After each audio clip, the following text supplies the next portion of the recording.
Welcome to Pro Wrestling History Daily Top 5. I'm your host, the eclectic gentleman, Stephen Watts, and join me as I count down the top 5 moments for this day in pro wrestling history. But before we get started, don't forget to like, share, and subscribe. And without further ado, let's get our wrestling history on. Number 5, 1999. Balls Mahoney and Spike Dudley defeat Bubba Ray and Devon Dudley in Toledo, Ohio to win back the ECW World Tag Team titles only one day after losing them to the Dudleys in Cleveland. Number 4, 1999. Harlem Heat defeat Canyon and Bam Bam Bigelow to win the WCW World Tag Team titles at WCW's final Road Wild pay-per-view. Number 3, 1961. Hot Stuff Eddie Gilbert is born. Not just a wrestler, but a booker as well. Gilbert started his career wrestling for Continental Wrestling Association in 1977, using the ring name Tommy Gilbert Jr., and winning the AWA Southern Tag Team Championships with his father in 1980. He later moved on to the WWF in 1982, working a storyline as the protege of Bob Backlund until leaving the company in 1984.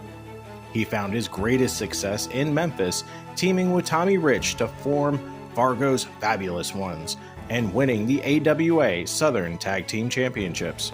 Gilbert eventually turned heel and feuded with Rich, as well with Jerry Lawler. He moved to Mid-South Wrestling, later the Universal Wrestling Federation, in 1985, where he wrestled and worked as a manager, forming the villainous stable Hot Stuff International Inc. In addition, Gilbert also worked as a booker in promotions like Global Wrestling Federation and Eastern Championship Wrestling, later known as Extreme Championship Wrestling. Number 2, 1949. Bob Backlund is born.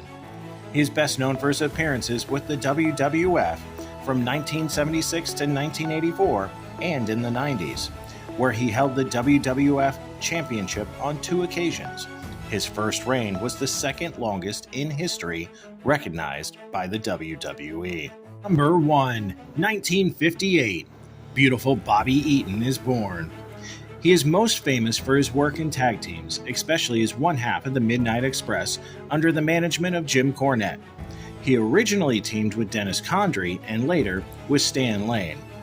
He also worked a number of other tag team partners, including Arn Anderson, Koko B. Ware, Steve Kern, and Lord Steven Regal. And that's our list. Make sure to comment below what you feel was the number 1 moment for this day in pro wrestling history.